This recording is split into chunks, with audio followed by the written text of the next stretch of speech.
we go. Perfect. I'm just going to double check that we were recording. We are. Hello, everybody. Good evening. Thank you so much for joining us. My name is Kathryn Connors, and I am one of the team leads and openness specialists here with Adopt4Life. And I'm here with Maude. I hope I'm pronouncing your last name, Champagne. Yes. I was trying to practice because I'm sure you say it a lot more fluently than I can. And Maude is here from the Fetal Alcohol Resource Program with the Citizen Advocacy of Ottawa, and we're so happy to have you here to be able to present and to help share it. And we really are hoping that this webinar is going to be interactive and engaging.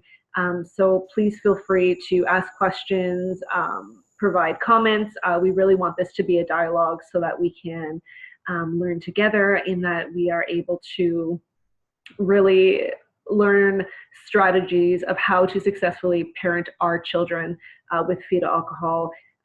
We know that some of you who are a part of this webinar right now are not parents of children with FASD. Perhaps you are an awaiting parent who is considering. Some of you are, I know, professionals in the field as well. So I know we're all coming from different walks of life, and I think this is just an amazing testament to how much awareness and just how important this topic is. So thank you all for joining us. I know I've said this a few times, but for those of you who are just coming in, we cannot see or hear you, so please don't worry if there's background noise or what it is that's going on in your home. Before we get started, before I kind of provide Maude, give her full control of the webinar, I just want to go over a few housekeeping rules, and that basically is just a way for you to know how to engage within this webinar, how to ask questions if there's technical problems. So the first thing is that, as I said, this is going to be an interactive webinar. We really want to hear from you. We really want feedback. We want questions. We're going to try to the best of our abilities to be able to answer these questions. And if we don't know, if we need to seek out more support, we want to make sure that we're able to write these questions down to get the appropriate answers as well. So in order to do it, there's actually two ways that you can engage with us. There is the chat feature that I know some of you have already used that I was asking. With the chat feature, you're able to publicly ask questions, so you can chat to all panelists. That means everyone's going to be able to see what you're saying, whether that's a comment or you want to add to the discussion, add a point to what Maude or myself might be talking about. You can also more than certainly ask questions. We will be monitoring the chat option.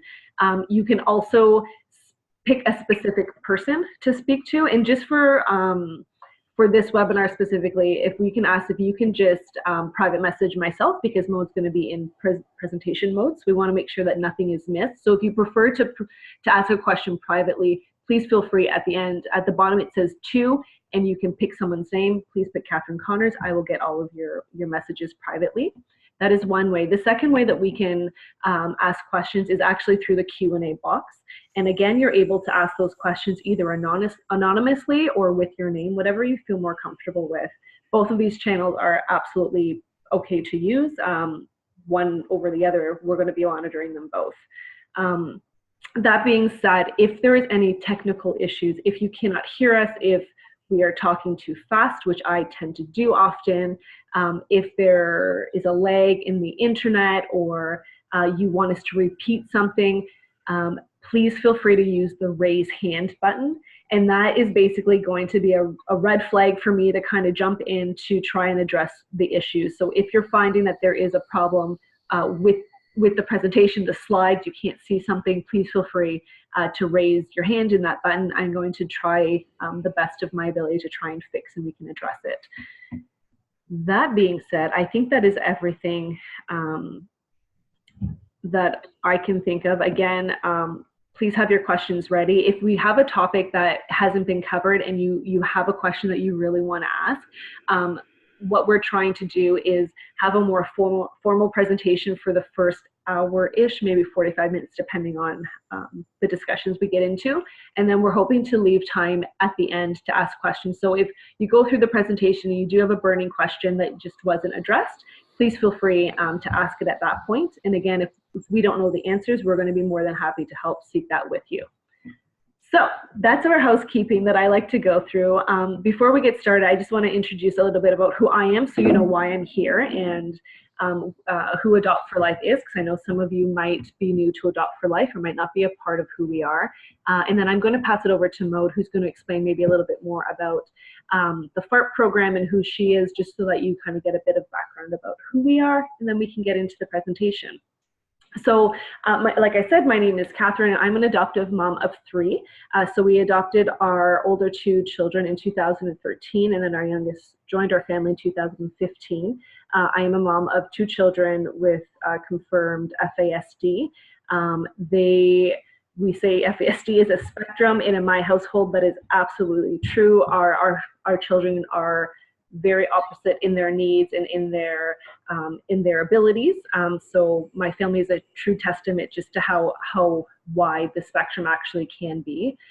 Part of my role with Adopt4Life is to help support families. So part of my team lead position is I help support our regional parent liaisons who actually do the one-to-one work with our families.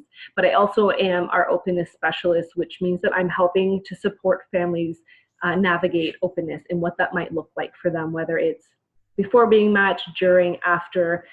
We know that that's such an important topic. So that's my role in sort of a nutshell. In Adopt4Life, we are a peer-to-peer support network supporting fellow adoptive families through the entire process. And by adoptive families, I say that term very loosely because it's anyone who's touched by adoption. So kinship, customary care, moral adoptions, awaiting parents. We really know that getting the support from people who get it is so crucial for ongoing success and for support and to help with the feelings of isolation. So if you aren't a part of Adopt4Life, we are fully funded by the ministry, which means we're free for families. So those of you who might be interested in joining, when I send out this webinar to you all, I'm also going to send a link for you to join and to learn more about who we are. And as well, I'll make sure that I include information about the Fetal Alcohol Resource Program as well, so you can learn more about that program. I've tried to shorten everything as much as I can so I don't talk too much. So that being said, I'm going to mute myself, but Maude, I still am here. So I'm going to let you introduce yourself, and then we can get into the actual presentation. Before I flip it over, does anybody have any questions about how to engage with us, how to ask questions, about how to use any of the features of Zoom at all? I just want to make sure that everyone's comfortable with how we're running our webinar this evening. I think so. I don't hear anything, so that's perfect. Okay, I'm going to mute myself, Mona. I'm going to let you go ahead and introduce yourself. Okay, hi everyone. So it's my first time doing a webinar, so I feel really silly talking to a computer or a screen. So as you can hear, I'm Francophone. So if there's something I don't pronounce right, you can ask a question and I'll repeat or find a word that I can actually pronounce. So like she said, I'm Maude Champagne. I'm part of the Fetal Alcohol Resource Program. We've been calling ourselves the FARPs. So my role there is to provide education to community members. We do professional consultations, and we also provide frontline support to families as well. So we're located in Ottawa, and historically we've been only supporting this region, but now with new funding that we had through a collaboration with CHIO and MCSS, we're able to extend our services to Prescott Russell, Sturman, Dundas, and Glengarry. I will also say that I'm an adoptive mom. I have 5 kids, 3 were adopted, 2 bio kids. So I'm also very busy, and I don't have children with FASD, but many of my children have brain-based disabilities, so I can relate to most of the challenges, I would say. So it looks like I don't have control over the slide. Is it not working? Oh, coming now. Okay, so it was a PDF, so we're gonna have to slide this slide. Yeah, I'm so sorry, guys. I wasn't able to find a better solution. So at first I'll do an introduction on FASD. I thought this was really challenging to do a presentation that's very basic for people who have no clue about FASD, and at the same time bring new information for people who have been in this field for a really long time, either as a parent or as a professional. I'll address trauma and attachment. I mean, I'm sure many other professionals are way more experts than I am on it, but at the same time, it's strongly related to FASD, and there's many questions around the differences between these components. We'll talk about strategies for success, interdependence as a family value, and explain later what we're talking about. Self-care and grief, I think I'd maybe have one slide. It's only if we have time, if that's a topic that people want to discuss, but that's for any parent, special needs parents, adoptive parents, not only for FASD. So if we can cover FASD really well, that's my goal.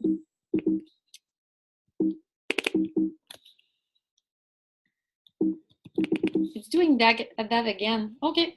It's coming.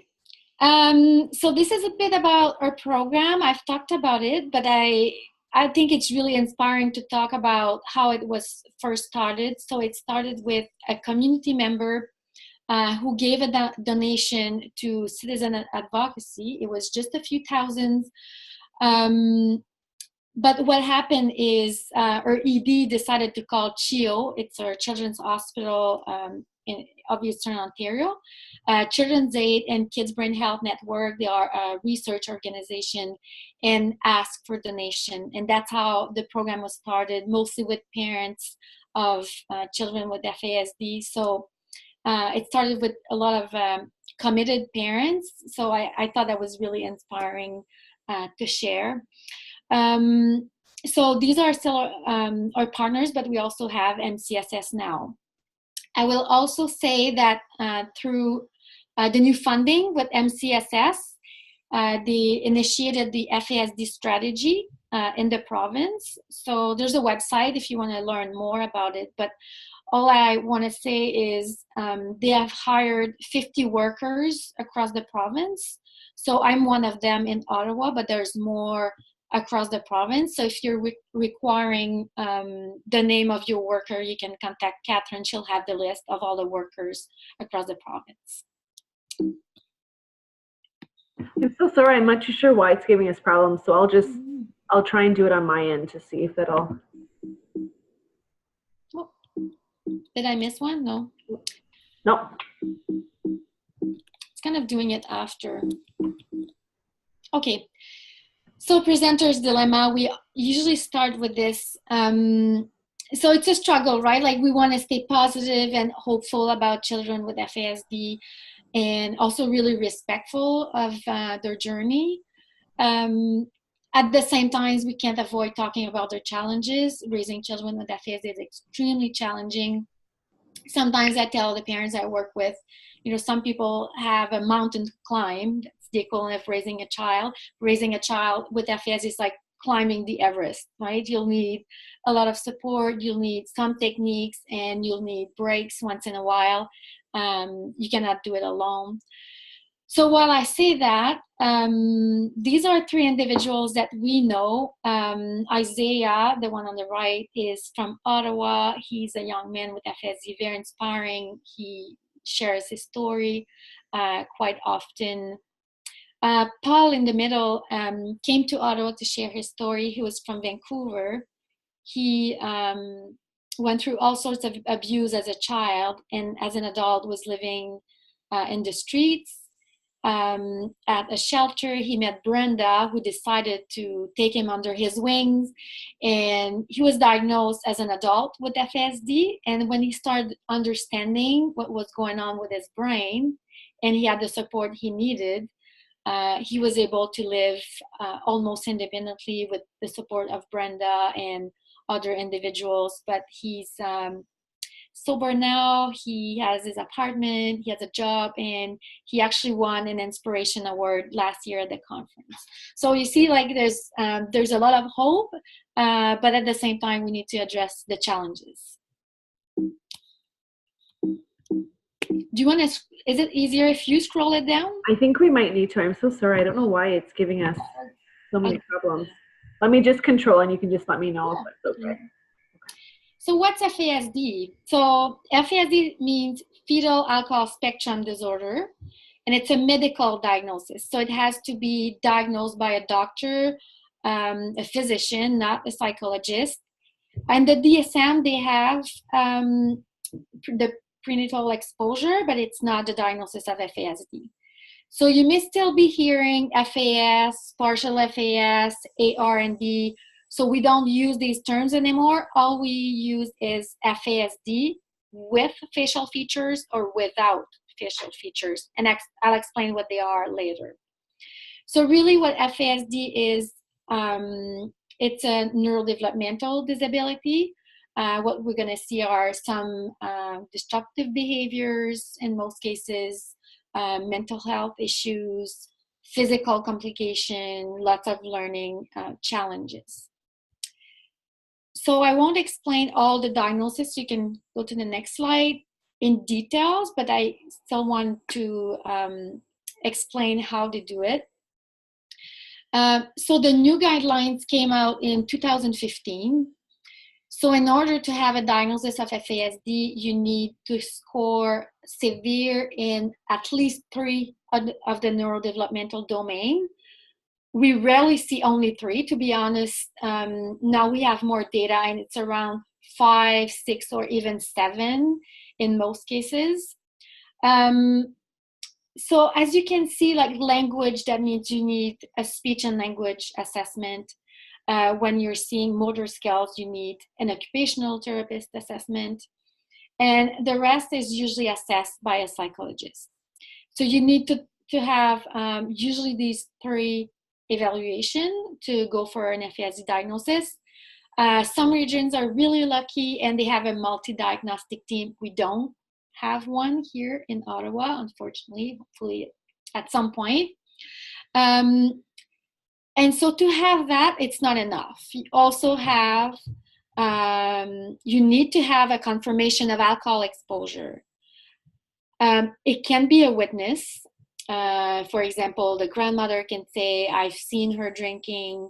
You need a minimum of 2 binge drinking episodes confirmed. And so from one physician to the next, like some are really strict about what reliable witness is, and for some, you know, there's more leeway, I guess. And if you don't have the prenatal confirmation, you need at least the 3 facial features. And I think that's probably the next slide. So the 3 facial features that are used for diagnosis are the smaller eyes. Here the opening seems to be different. A smooth philtrum, that's here the lip groove, and a thin upper lip. So we know now there's more facial features, like a flatter face, for example, the eyes a little bit spaced out. But for diagnosis, it's only these 3 features. And as you can tell on my slide, to have the 3 facial features present, you need to have the mom consuming alcohol between day 19 and 21. It says 20 on my slide, but it's wrong, it's 21. So that's a very small period during pregnancy. It's not very reliable. And Popova did another study, 1 in 67 women who consume alcohol during pregnancy had a child with the 3 facial features. And I'd say I had twins on my caseload, and they were quite different. Like the girl had the facial features, and for the boy it was quite subtle. Yeah, and we just have 2 comments or potential questions. Are we aware of any supports in Wisconsin? That's a good question. I personally am not, but I'm going to write this question down, and then I can see if we can do some research to get some information. Sure. Can you go down a bit? Yep. Go down the slide? Yes, sorry. At the next slide. We just have 1 question, sir, 1 more question. Okay. Will a copy of this presentation be sent out? Yes, absolutely. And just to let you know, with the facial features as well, I found that was a common thing for my son as to why he wasn't getting the diagnosis, because we kept advocating because we knew there was something there. but we kept telling, but he doesn't look it, he doesn't look it. So we found that to be a struggle so much. Whereas my daughter, who has the facial features, her diagnosis came a lot quicker.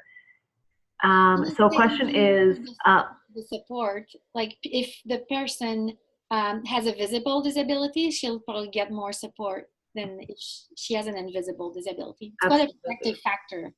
Absolutely. So we do have another question is, how are facial features different for African descent? Very good question. So the facial features are supposed to be measured by a trained physician. The University of Washington have a computer program to make the measurements, and depending on your race, there's different ratio. Perfect. That's great to know. Thank you. Okay, let me move on here.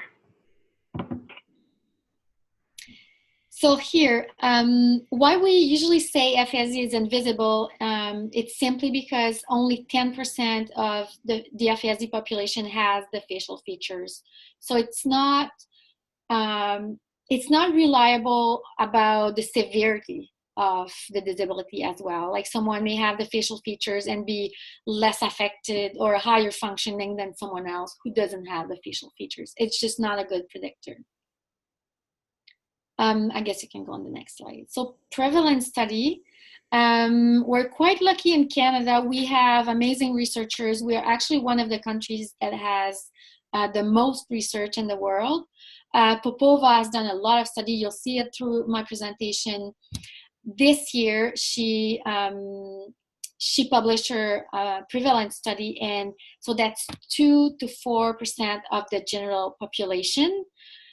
So we're not talking about foster care or in the justice system. That's really general population. And the research was done on children in a primary school setting in Toronto, in the suburb.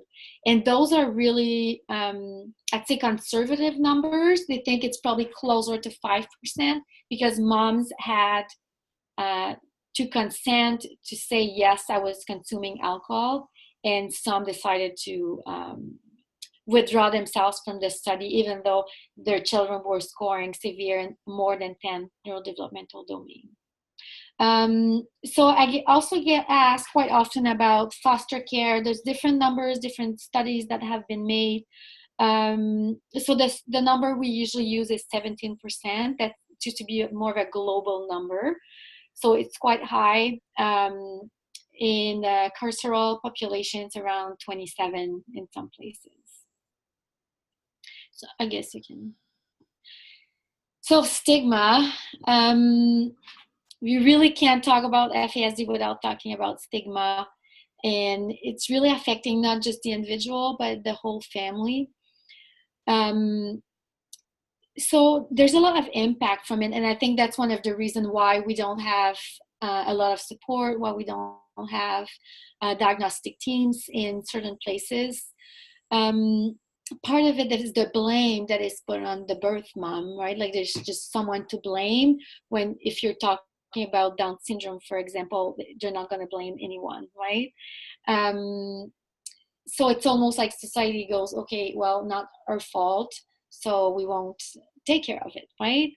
There's many other reasons why stigma can affect someone with FASD. It's also there's a lot of shame for some of them to share about their diagnosis because of the reason of their disability again. And it's also the fact that what people see are the behaviors. So even for birth parents, foster parents, adoptive parents, in the community, to have a child that appears typical, but in fact has neurodevelopmental disabilities and they're acting not socially appropriate, it makes it really difficult. So there's a lot of stigma around it, and this needs to be addressed in many ways. That's by the language that we use. We try to avoid saying someone affected by FASD. That's something that a lot of them are not comfortable with, and just using respectful language. We did just have one question. If you are able to clarify again, the percentage of children in foster care found to have FASD, was that between 17 and 27%? Is that? Okay, so in prison, it's around 27. But in foster care, they don't use foster care, they say child protection services. So that involves even, foster care, adoption, quite large, 17%. Okay. So if they want to look at more studies, if you go on FASD prevalence, there's a small section on special population, and you'll see all the studies that have been done around prevalence. Perfect. And what I can do too is I'll make sure to include that link through CanFASD when we send out the slides. So if people are looking, we can just include that as well. Perfect. Good. Really good. Okay. So do you want me to move to the next slide? Yes, sure. Perfect. If I can, I'm sorry, this isn't, there we go. Okay, and so again, a little bit of the basic of FASD, and then we'll move on to the strategies. So why is alcohol so dangerous? So 100% of the alcohol crosses the placenta 100% of the time. It can even stay, like the alcohol will stay in the amniotic fluid sometimes up to 3 days. So that's why it's so dangerous. It's far more dangerous than drugs. When I was living in Vancouver and I was an FASD worker, I had many moms saying, I stopped drinking, I only did drugs. Not that it's much better, but it was well known that alcohol is quite damaging to a developing fetus. And so I guess you can go to the next one. So these three individuals all have FASD. Emily Travis, she's from the States, Miles and CJ. They're quite the pioneer in their DND FASD community, so we see them sometimes at conferences. So what happened is during a conference, they were in a room together with other individuals with FASD, and they started talking about some of their health issues that they had in common, like knee replacement, hernia, epilepsy, and then they realized they had a lot of common diseases or physical malformation. So they decided with the University of British Columbia to do a survey, and it's still unpublished, but sometimes they talk about some of the data. For example, cliff lip was 25% higher than the general population. Many of them had an early menopause, higher rate of diabetes, higher rates of ear infection. They have a higher rate of hearing loss. So why I say that is not to scare anyone. It's just we have to be aware of these issues. So sometimes we recommend a whole physical exam when going for an assessment. And these signs can be also like some red flags for FASD if you're suspecting it. Also, if there's medication to be prescribed, like we usually recommend that they check their heart. Not all doctors will do it. They have higher rate of heart problems as well. And that's a field that we don't know everything about it yet, like we're just discovering about this. So this one, I regretted keeping it because if you are knowledgeable about trauma and about attachment disorders, then you'll see the list is really not exhaustive. However, what I'm going to say is recently from the trauma literature, I started looking at all the symptoms and characteristics of developmental trauma. And they were almost exactly the same as FASD. It's very similar. The only differences were, for example, dissociation. I don't think it's something that you will see in someone with FASD if there was no trauma. But what we know from research is if someone has developmental trauma and FASD, if they have both, they'll have more learning challenges, more physical and mental health complications. So that would be the difference. But it's true that even like many professionals have an expertise in both developmental trauma and FASD, and sometimes it's really hard to tell them apart. And that's kind of my next slide. So we do just have one question, sorry. What does organic mean in the header column? So FASD organic. Okay.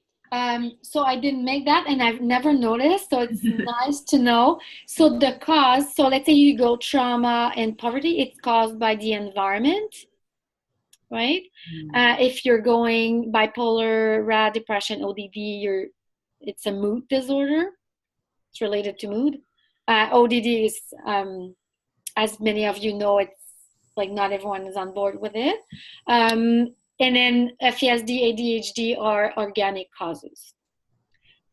So I'm not saying here I agree with what's here, but just to explain it. Right. Okay. Thank you. Okay. So I don't know for you, but that question, I get it all the time. It's a big topic for a lot of families. Lied at school. Is it trauma? Is it attachment? Or is it FASD? Like, to be honest, I don't think that it's relevant to ask that question that into details all the time. It's nice to know what the triggers are. It's nice to know that your child has a developmental disability, and like to know how their brains are functioning, but getting into the details of the cause in that case doesn't matter so much, because the strategies, as you will see later, are very, very similar. FASD and trauma, the strategies are, I'd say, almost the same. So if you do attachment parenting, you're conscious of the sensory issues. If you're conscious of reducing noise, providing structure, supervision, as you would do for trauma, then you're good also for FASD.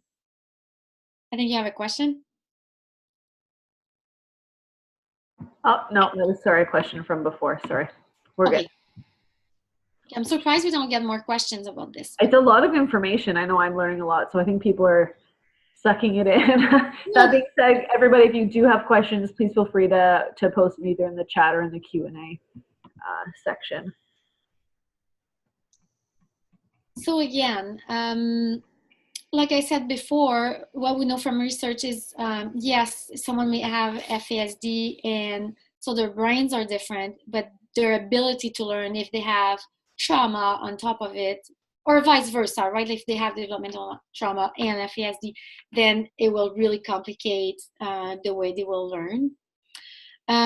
So some of the strategies, and I think we'll talk about it more in details later, it's all in the relationship with the parents, with people around, using empathy as a strategy, felt safety, that's a big one, and we'll describe that a little bit more later. So we do have a question. Could a child have both FASD and autism? Yes. So I'm trying to remember the rate. Actually, I think it's unpublished, but now we have, it's quite new, we have a database that's being formed by the government. So if someone's diagnosed with FASD, they look at comorbidities as well. So I don't think we have the prevalence right now, but it's higher than the general population to have autism. But also sometimes it's misdiagnosed. Like someone will be diagnosed with autism when in fact they have FASD. Like some of the symptoms are similar.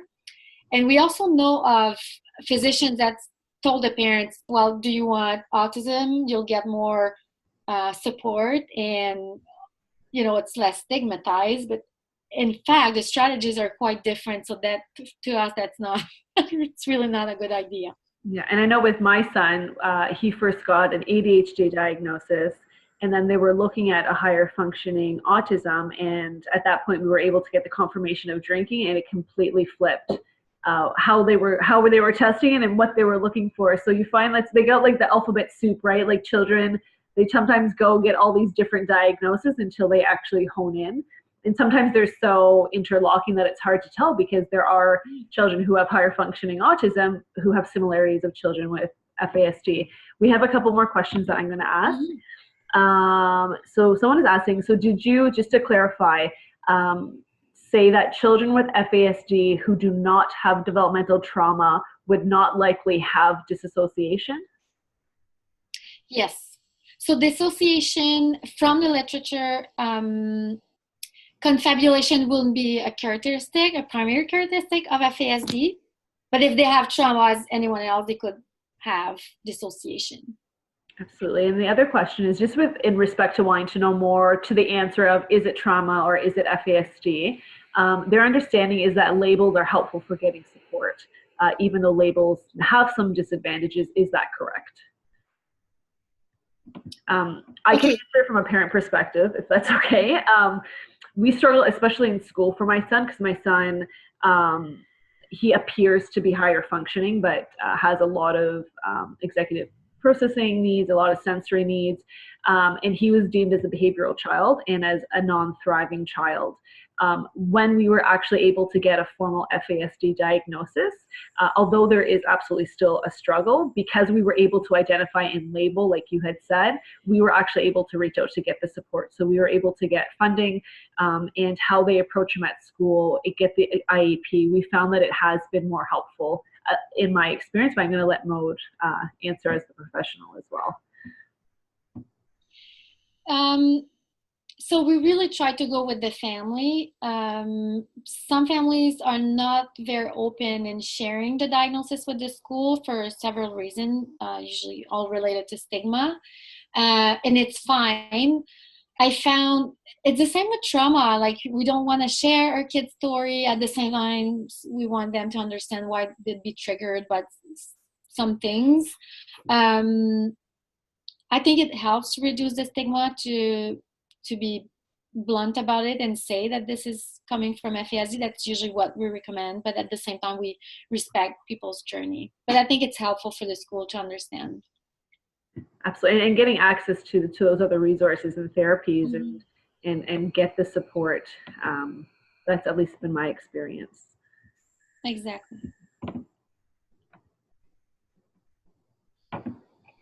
Yes, so attachment issues. So many children with that were adopted will struggle with attachment without having, reactive attachment disorder. And so some things that are typical to FASD that I want to mention is, so our kids with FASD have symptoms that may look like it's an attachment issue. So, for example, being really friendly with strangers is just poor boundaries. It's not necessarily that they're not well attached. For one example, the lying, the stealing, sometimes we say, oh, is it attachment issues? Is it trauma? But really, it's very common for people with FASD as well to have these types of behaviors. We also know that they attach differently. We don't exactly understand why, but even children who were adopted at a very young age and had FASD, or even if they were in their birth families, we saw that there's differences, and some of them are the sensory issues that they have. So if the baby's not feeling well, and like if you pick them up and it doesn't feel good for them, then it doesn't promote attachment. Attachment is also attunement, right? And so if the baby doesn't interpret the parent's response really well, it's going to interfere with attachment. And if you're also thinking of a toddler that has really, really difficult behaviors because they have FASD, for the parent to respond with, a smile and being all caring and like attentive to their need, it's probably not going to happen as much as if the child has an easier temperament. So all these things and many others can interfere with attachment issues. So it doesn't mean that people with FASD all have attachment issues, but it's, I would say it's a challenge for many of them. So I'm sure you've seen it if you are familiar with developmental trauma. So same for people with FASD, their emotional response can just go like from 0 to 60 or 100. And so they started to do animal studies, and it's actually done here in Ottawa, and they realized that for someone who has been exposed to alcohol before they were born. So we're not talking here trauma after, we're just talking being exposed, prenatally exposed to alcohol, then their cortisol level is higher, like constantly, not if they are under stress, like just all the time. The baseline is higher. So what that means, if you're looking at the curve here, they're just right there, and so they're going whoop quite fast, right? So that means they're in anxiety almost all the time. So if you had anxiety before, I'm sure you can relate on how difficult life can be being anxious all the time.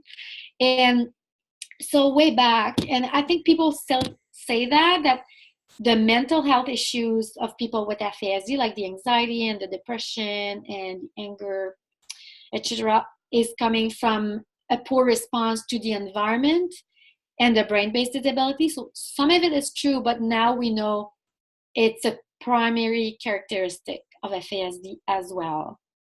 It's not just a poor response. So knowing that, and this one, I use it for school advocacy all the time.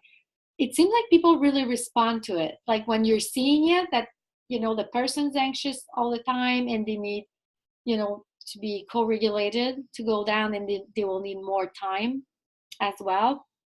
Really helps the school and even parents to understand what type of support the child will need. So maybe you've seen it too. It's the neurosequential model of Bruce Perry. It's made by Beacon House. So I won't go into the details of it, but really when you understand that the cortisol level, which is a stress hormone, is really, really high for your child. So let's say he's having a huge tantrum. What a lot of us will do is to start reason, right?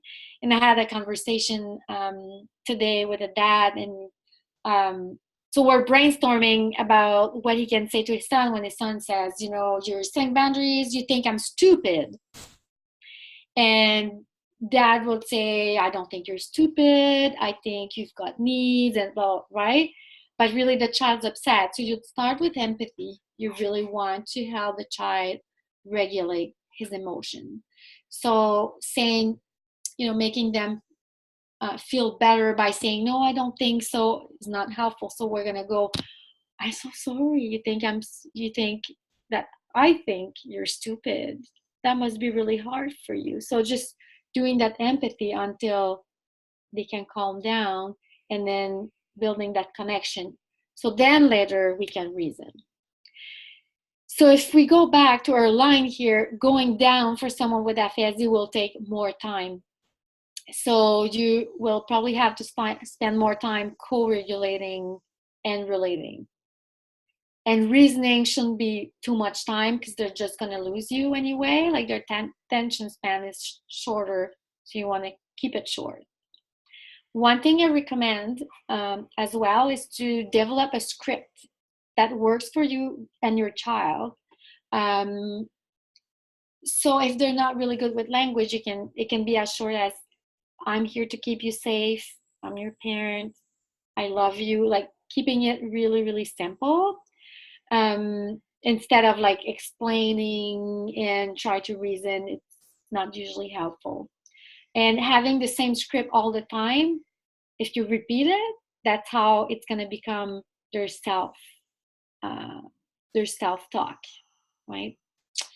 I even have a script for myself when I find that my son is triggering me, my kids are triggering me, and I don't want to respond, that I know it's going to get into a battle. So I think even as a parent, having your own script to, get yourself centered, and that you're responding, not reacting, I think is a huge one too. So this is really great advice. Good, interesting. Oh, can you go down?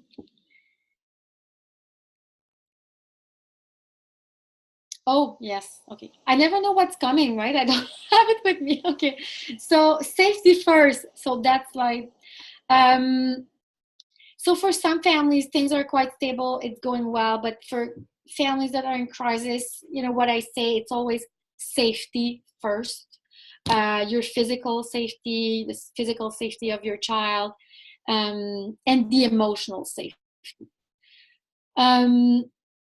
So some people ask, well, this child's a bit old to be bringing a stuffed toy for an assessment, for example. And you know what? If that's how this person is feeling safe, that's fine, right? Like the emotional safety is always what should be a priority for any questions that you have. Or some of them have inappropriate sexual behaviors. So for sure, like we want to promote, safe sex and healthy sexuality, but at the same time, you really want to keep everyone safe around them. So sometimes that means like being real strict with supervision, structure. So I don't know if anyone has even examples of it.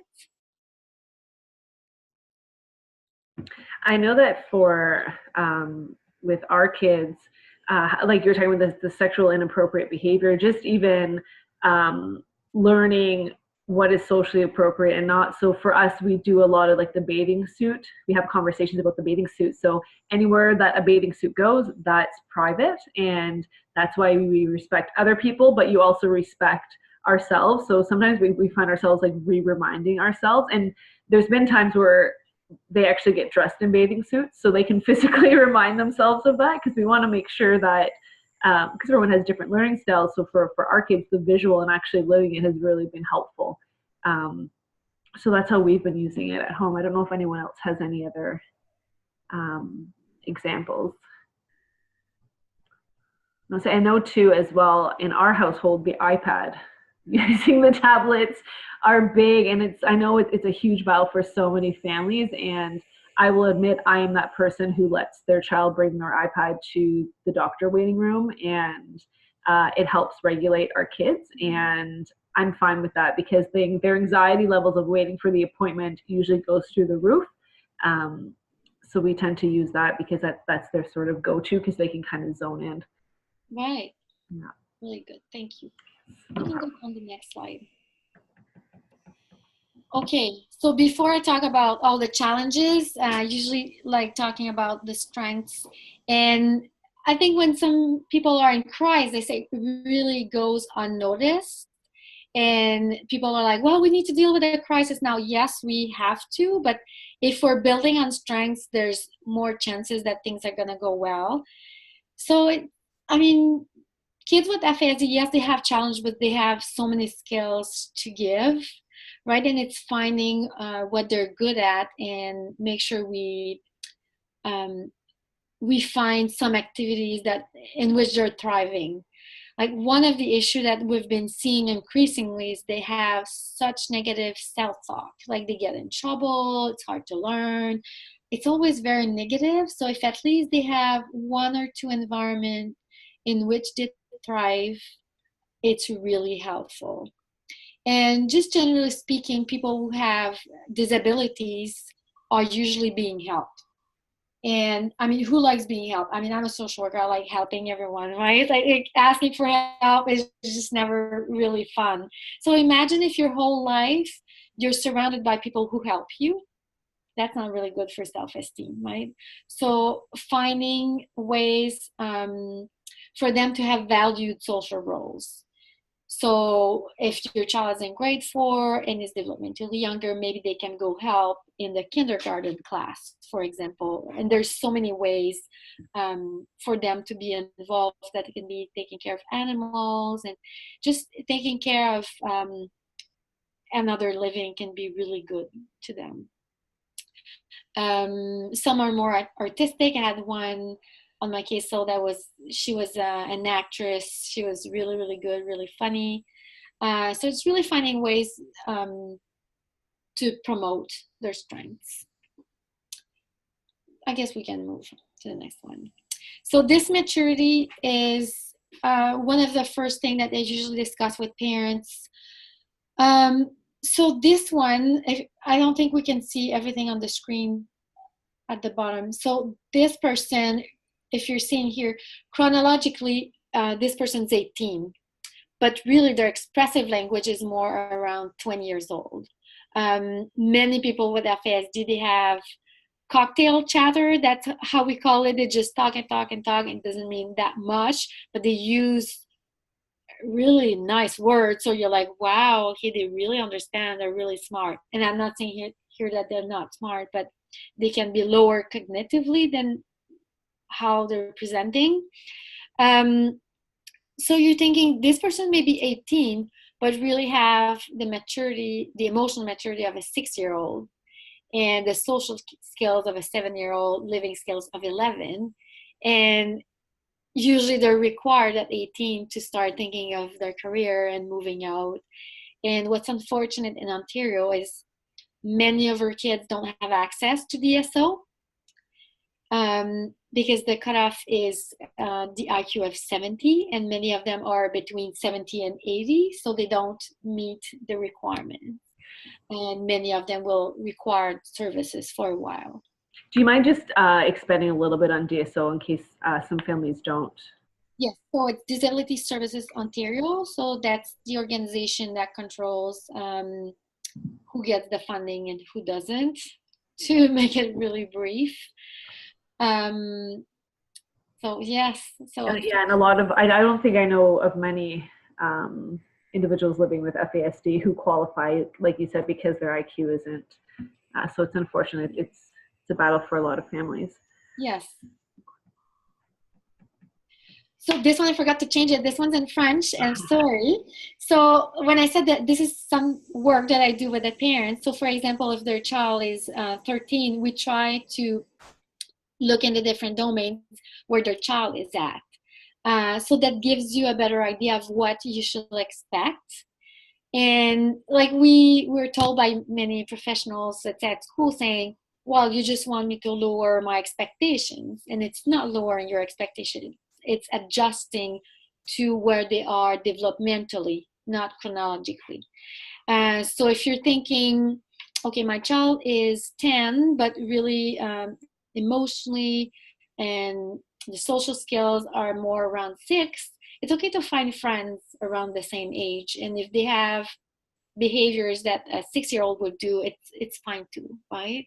So an example that I had is the daughter was maybe 8 and playing with a spoon like a toddler, like, I mean, to a toddler, you wouldn't, make a big fuss out of it. You just go like, okay, don't play with your spoon, and, continue eating. So you do the same thing for the 8-year-old, even that appears to be very socially awkward for that age. So the sensory system. So it's not in the guidelines anymore that children with FASD have a sensory integration issues, but most of them have. So that it's something that you have to keep in mind. It's really nice to have an occupational therapist assessment, and so you have a good picture of what you're dealing with, what the triggers can be, and just keeping in mind that for many of them, the way they describe it, it's like going to the mall at Christmas. It's like noise, and it's like the heat and all the lights. So for many of them, that's how life feels like. So having that in mind, they will need more downtime, safe places to go to. And there's many strategies that you can think of. Like, we don't have time to go into details, but it's something to keep in mind. I think I do have a few strategies on the next slide. Yes, some of them. So this one's more for the school. So we usually ask at the school to keep a really strict routine, create a safe sensory space. So that could be like those little tents that maybe some of you have seen.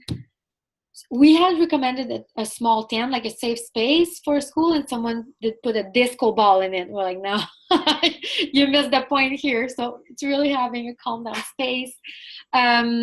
And there's many other movements that you can do.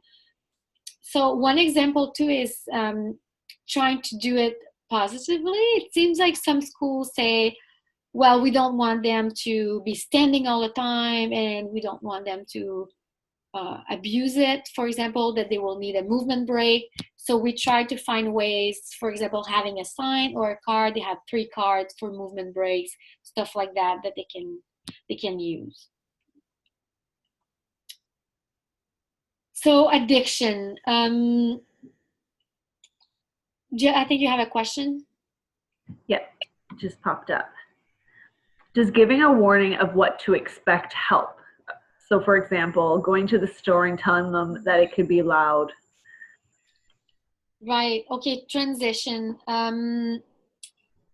So I think so. I think it's good to prepare them and even brainstorm. Okay, so this is where we're going. This is going to be noisy. Do you need your noise blocking headphones? Finding strategies in advance is usually really helpful. But sometimes for some kids, it's like some parents say, if I tell them too much in advance, then they perseverate. We're going to talk about later. So let's say you have an outing on Saturday or a birthday party, and then they will harass you with it all week long, right? So some parents decide to wait a little bit to give them the heads up. But it's good to brainstorm. Let's say you're going to the store, find strategies in advance, and also just say what the expectations are, right? So we're going to the store now, and this is what's expected. So for example, I want you to hold my hand when we're in the store, or I would like you to stay close to the cart, right? Or to not touch things on the shelves. So just basic rules, and sometimes just with a reminder they can do better. Addiction. So addictions, even in childhood, for people with FASD, we have a higher rate of addiction, and also same for developmental trauma. It's quite related to the person wanting to release stress. And like we saw at the beginning, like the anxiety level can be really high for them. So they're actually self-medicating for many of them. So in children, hopefully we won't see them doing drugs, but we'll see video games, screens, food that have very high calories. When they're a bit older, it could be masturbation, but like not normal masturbation, like all the time. And so all these addictions are usually a way to release stress or to self-regulate. So one of the strategies that we do is try to find ways to calm the stress rather than just trying to battle the addiction. I think that's it. I don't have time to go in details about every single thing. So, medication. So recently we had quite a few parents calling us and say, well, my kid cannot take medication because he or she has FASD, and that's not true. They can take medication. It's only that you have to start slow. They have a higher rate of adverse reactions, side effects of all sorts. But medication can be quite a lifesaver for many of our families, for sure. So a group of professionals created an algorithm. It's not fully ready yet, but if you go on the link, and actually, Kathryn, I'll send you a better link than this one that I have now. Perfect. So if the physician agrees, he can be in contact with the team, and then they can work together on finding the right meds and the right dose for the individual. So that's usually helpful to know. Emotional mirror. So it's actually a parent that was talking about it, and I never really realized that before. So our kids with FASD, they really learn from imitation. I mean, all kids learn from imitation, but even more so with FASD because they don't really understand the subtleties of social rules. So if the teacher says, Johnny, bring your exam now, and Johnny's probably going to respond, yes, I will bring it now, right? Like they will copy exactly what you're doing. And like Johnny won't necessarily get that you don't answer back like that to your teacher, but if he's seeing that the adult is talking to them like this, that's the language and the tone that they will probably be using. So we really have to be mindful of the way we're interacting with them, because that's going to be their pattern for other relationships. So social challenges. I'm only halfway through my slides. It's terrible. Anyway. I'm wondering if we run out of time, we can always try and make this a two-part, because I think this is just a lot of Great. I don't want to take it, as I told you to take up another one of your evening, but I'm wondering too if this is just too much, we can just cut it and we can do another one. We'll do as much as we can tonight, and then you can see where we are. Absolutely. Okay, social challenges. So that's another challenge for people with FASD.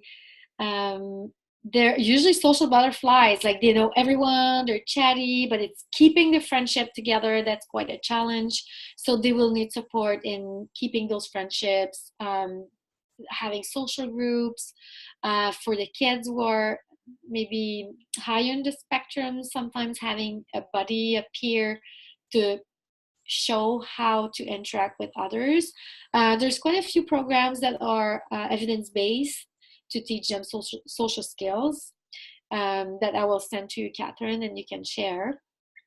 I think you have a question, right? Yeah, we just had someone else comment suggesting that it might be good to have a second webinar. It is a lot of great information, so absolutely. We'll see if we can wrangle Maude again. Yes, sure, why not?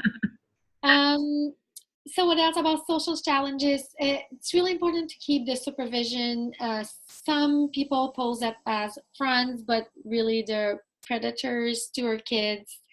And we found, like sometimes we say, oh, people with FASD, they're a perpetrator, but usually they're more a victim than a perpetrator. We had a kid, he was asked to bring Tylenol to someone else in another class, and really it wasn't Tylenol and it was drugs. And when the police asked, did you bring this to the other person in the room? He said, yes, right? It's Tylenol, but it wasn't. So, they really require the supervision if we want them to be successful in their relationship. So again, and that's from Bruce Perry. I really like this quote, how relationships are how an agent of change. And a lot of people with disabilities are isolated. Sometimes their families are isolated. People around don't understand. So, Adopt4Life and other social groups for adoptees or people with disabilities, they're safe place for families to meet other families that have similar challenges, share it. And the more relationship that the child has, the better it is, like learning from others. Like we can't isolate ourselves, we won't be successful. It's really finding those anchor person in the child's life. Okay, some of the specific challenges. So self-monitoring and introspection.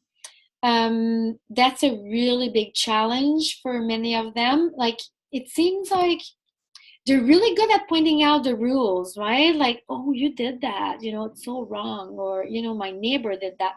But then the self, it's really abstract. And as you know, they have a hard time with abstract concepts, so it's really hard for them to see it, but they'll see it on someone else. So one of the things that I've been using is social stories. So if they've done something that's incredibly unfair, you can say, oh, you know what, your friend or your cousin did this, and then you tell the story of what happened. They may kind of relate to it and say, well, that's just really wrong. And then you can say, well, this is what happened, right? And without making it, into a guilt trip or whatever, but just explaining it on someone else, then it becomes concrete. So books, social stories, what else? There was something else, but anyway, I'll come back later. Again, and it relates almost to the same thing. Understanding the perspective of the other person can be really, really difficult. And some people think, oh, he's just lacking empathy and he doesn't care. But it's not that. Like people with FASD, usually they're quite sensitive, very kind. They mean well, but to understand the perspective of someone else, that's usually quite challenging. So executive functioning issues are usually lower with people with FASD. At the conference, they were talking about ways that maybe we can assess executive functioning issues for people with FASD, like they don't feel like the test really shows some of their weaknesses. And if we had different ways, we could probably explain to, for example, DSO, Disability Service Ontario, why they need the support that they need. So some of the aspects that I wanted to talk about that we don't talk about as much is, for example, initiation. There's a spelling mistake in it. So initiating task is quite an issue for many of them, and I think the school complains about it. So when they understand that it's actually not that they're lazy or they don't want to start, it's a skill that, you know, has to be learned over time and that requires attention. And the problem solving here too, I call it having a plan B. So people with FASD having a plan B is something that needs to be learned. In our house, that's how we call it. So let's say our son forgets his key, right? Okay, so what's plan B? It's like they're just panicking instead of thinking, okay, no, I have to go to the second plan. And this you need to practice and practice with them, what plan B will be and maybe plan C. And even yourself, we have that self-talk in our mind. So if something's broken or you're having an issue, you can brainstorm out loud so they hear how you're talking to yourself in your mind and how you will problem solve. So that's also something that you can be working on. So I won't go into the detail. Impulsivity. So this one, like a lot of parents or teachers would say, well, they know the rules. Yes, they know the rules, but they're quite impulsive. So they may still do it and be embarrassed after. Sometimes they know the rule, but they don't necessarily understand the wider application of rule. And one example that I will give you, this student was thirsty and he knew he needed to wait at the break and it was too long. So instead of going to the teacher and say, you know what, I'm really thirsty, I don't think you're gonna let me go, but I'd really like to go now, and kind of negotiate, he just started going like with his foot. And his idea was, she's gonna kick me out so I can go drink. So, right, like he doesn't understand like too far the consequences, that it's going to be much worse than just asking, right? So that's like it's a really broad concept to understand like what's going to happen if you break that rule. Sometimes just doing it, like grabbing the cookie, even if they know there's going to be consequences, feels just easier, I guess. That's right. We did have someone say that Magnus Cards is a great app to help with certain social skills and help with executive functioning skills. Oh, so that's great. So what I'm going to do too, in the emails with you guys, I'm going to put that suggestion down so that you guys can remember to look for it in your research. Great. We can go to the next one. So stealing, it's quite a common issue for people with FASD when they're younger. So we usually recommend to parents to look at the backpack in the morning, look at it when they come back home, make sure they've got, you know, only what belongs to them. Ownership is quite an abstract concept. Yes, sometimes they're stealing because of impulsivity, but sometimes it's just not understanding who belongs to whom. So having things organized and labeled can be really helpful. Like some parents would choose to have like, okay, let's say there's an issue with money, like their own a jar labeled, and then mommy's money, daddy's money, and then to kind of teach them, like make it really visual and concrete. So that's about it. Perseveration. This one, I think, it's the most challenging thing with FASD. It's something that we don't have 500 strategies for. I mean, we can try to help them with transition. It usually helps keeping your routine, but it's really hard when they're stuck on a thought and they just, won't unstuck. You can try to divert their attention to someone else. Sometimes it works, but it's really challenging. So I don't know if you have, do you have that as a challenge? I know we do. I don't know if anybody else does.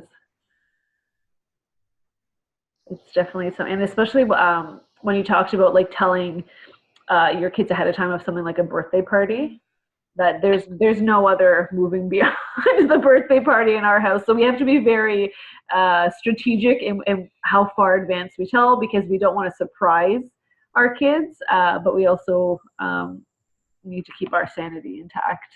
We have another parent that says absolutely, they definitely. Yeah, so it's Davina. Yeah. Yeah, and so like my oldest son had the perseveration, and sometimes I have to say, I answered you, and I want you to trust me with it. That's the end of it, right? Like you said, sometimes you have to keep your sanity. Like we explain, we can post a reminder, but sometimes it's like, we need to draw the line. Absolutely. And I know with my kids too, it's getting hurt is a big one too. Someone hurt them, or if somebody got tripped accidentally, they can't get past the physical. I was physically hurt with something, so that's a really great strategy. We had someone saying between the perseveration and difficulty with the concept of time, it can be very challenging. Absolutely. Really, exactly. And that's why people choose, I think, to wait sometimes at the last minute before they help them with transition. Like we used to think helping with transition is preparing them much in advance, but that's not always a good idea in their case. And my kids are very different. So one, the transition and planning ahead of time really, really works. And with another one, it's a real challenge. So I think I absolutely agree that you have to know your kid, and it's almost like trial and error sometimes. And you kind of learn pretty fast if it works or doesn't, right? Exactly. And just being mindful of time. So we do have about 15 minutes left. Oh, okay. So should we maybe just go to one more slide?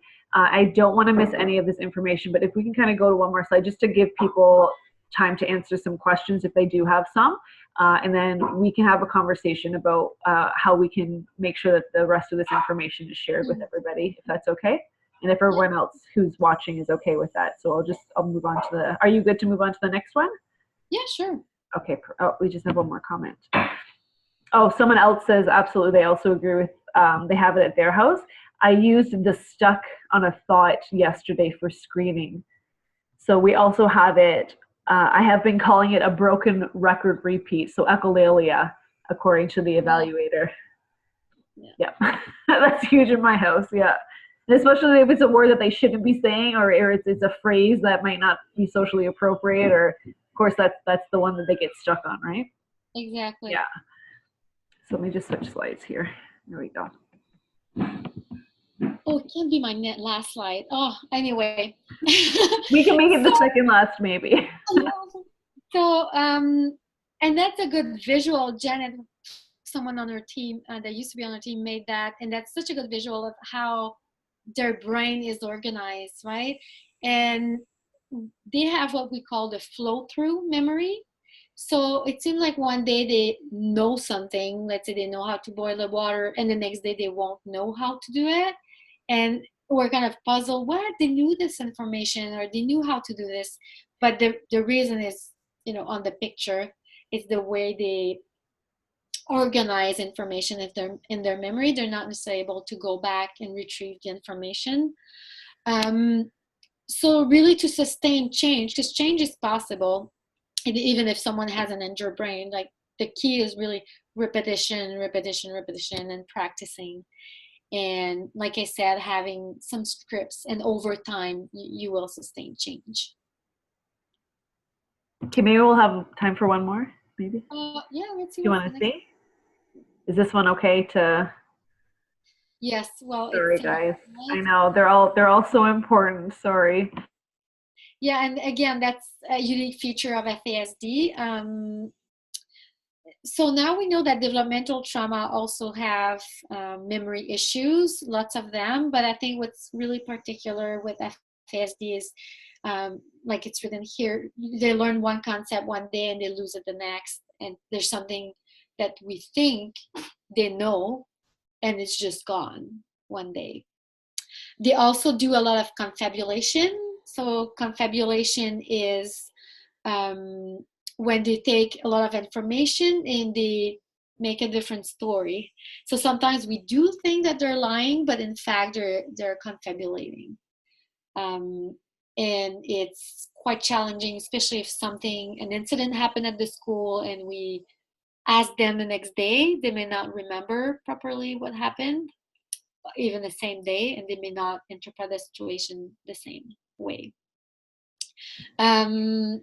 So I guess maybe we should go at the very end, because I don't want to leave on a different note. Okay, let's see. This one? Maybe just go up a little bit. Sure. Just let me know when to stop. All the useful websites will be sent. Yes, and we'll make sure all the information here that everyone gets a copy of it. Sorry, guys. One more. My computer isn't. Yes, okay. There we go. We didn't have time to cover everything, but the 5 things to remember is, when you're looking at someone who has FASD, you want to look at their developmental age, not chronological, or really they're at developmentally. Always thinking of their physical and emotional safety first, and that's for the parents as well. Routines and structure will be your best friend. Seriously, I mean, if you have that in place, like just a really good routine, then you will avoid a lot more problems. And just reframing the behaviors, like what we want people to understand is the challenging behaviors that we see in people with FASD. There are symptoms of the brain being damaged by the prenatal exposure, so we need to provide strategies and accommodations to support them. And just remembering that even when it's really, really challenging, we really have to enjoy the good moments with our kids and finding moments to just be playful and not think of the challenges. Absolutely, that's so important. Thank you so much. I know we rushed you a little bit. We have about 10 minutes left for everybody if you have other questions.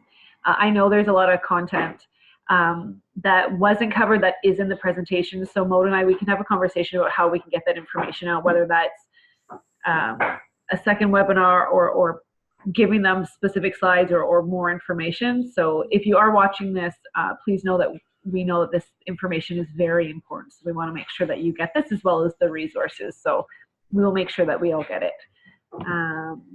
One comment, from Rebecca, she's one of our new regional parent liaisons. She said, very informative, thank you both. Thank you to Maude.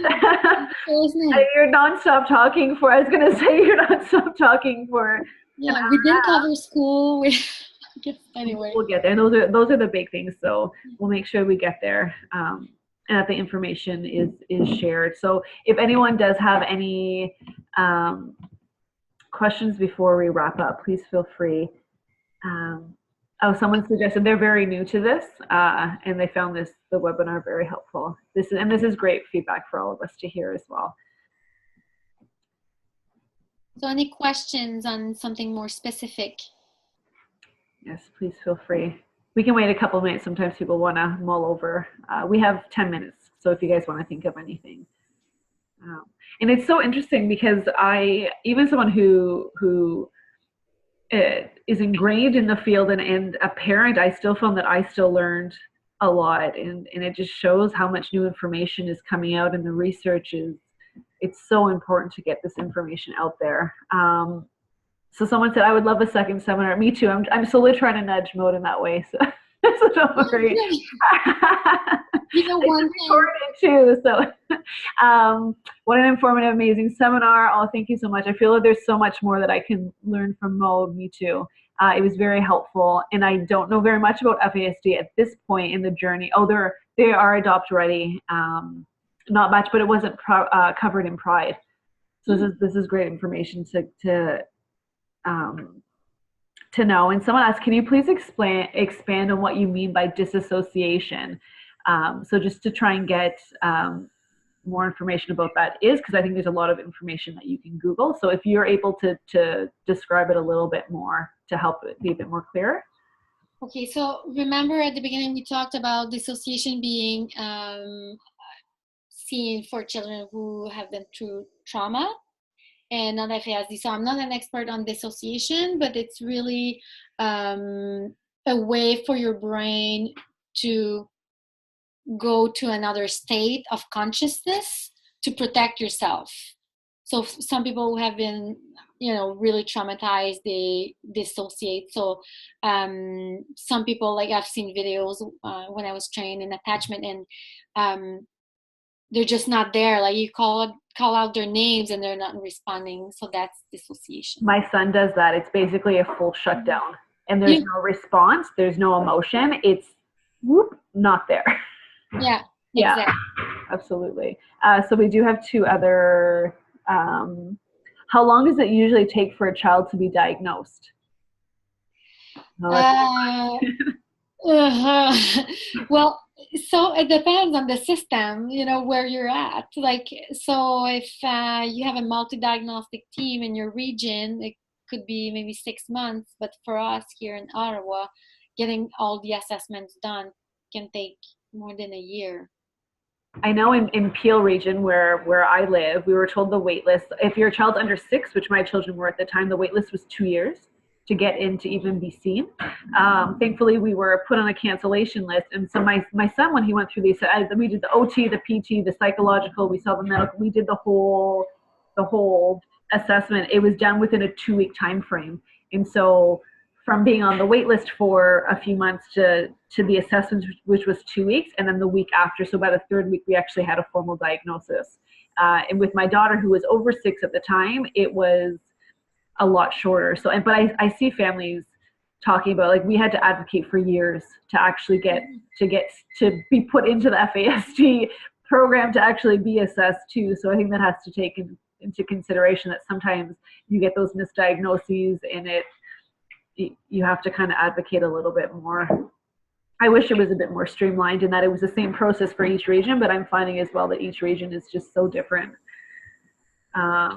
So we do have one more, and maybe we can, we have a few other questions. So I'm going to try and answer them all and get to all of your questions. If we don't, I'm going to be writing them down to make sure that we're answering to all of you personally. So our school clearly expresses that parents don't cross the yellow line in the schoolyard. However, my son has attachment in FASD. So what should I tell the school why I crossed that line? Is because my son needs me to do so. So I guess she's looking for language that she might be able to tell the school as to why she might need to cross the line to go engage with her son or interact. Right.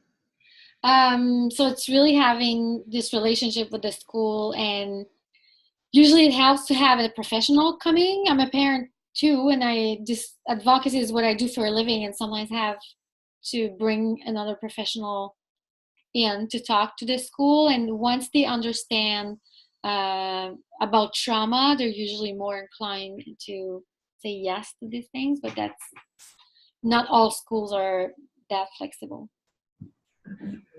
Okay, so again, we're starting to get a lot more questions, so I just want to be conscious of everyone's time. Has research explained why they tend to have a higher level of cortisol? Well, okay. So I'll say the reference and I'll explain briefly. So if you go on CanFASD mental health, there's a link that's called FASD mental health and stress.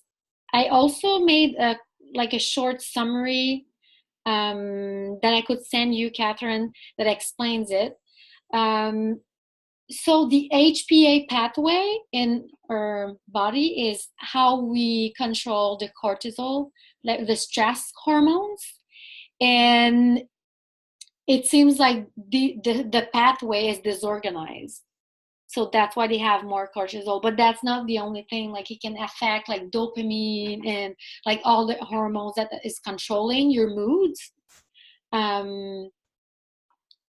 So that's all I can say. Yeah. Perfect. And I'll make sure to link that to the CanFASD mental health and stress article. I'll make sure to bring that in.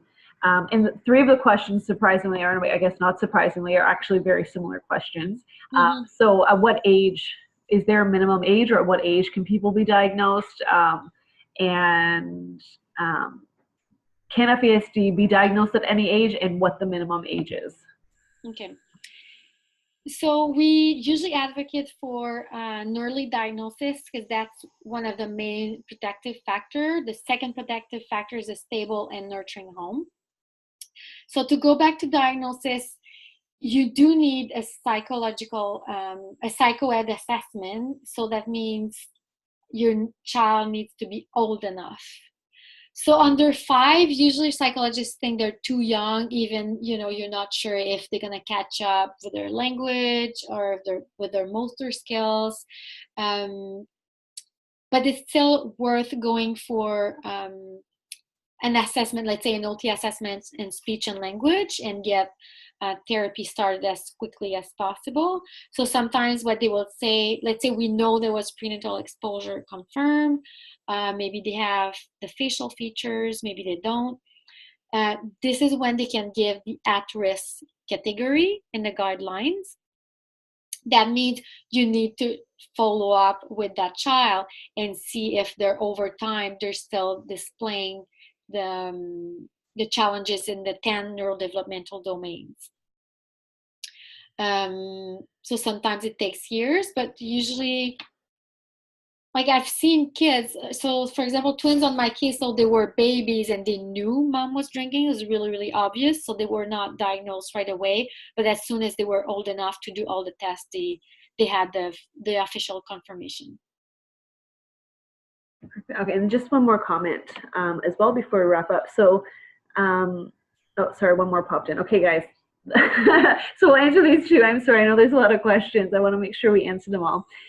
So we're in the diagnostic process with our 3-year-old, and we're told that within the last 2 years, a new diagnostic criteria was implemented, allowing a child with microcephaly to be diagnosed under the age of 6 because a smaller brain is evidence of brain growth being affected. So it's really great to know too. Okay, so the last question here. So this is just to clarify again with you, Maude. So did you say that the most effective parenting responses to FASD versus trauma behavioral is very similar? So attachment parenting styles and therapeutic parenting? Yes. Perfect. And okay, one more sneaked in, sorry everybody. So one last question. Are the assessments covered by OHIP or is it out of pocket? Depends where you live. So in Ottawa, it's out of pocket, not to meet the physician, but to do the psychoed assessment, which is super expensive, OT, speech and language. But in some area, they just do everything at the clinic.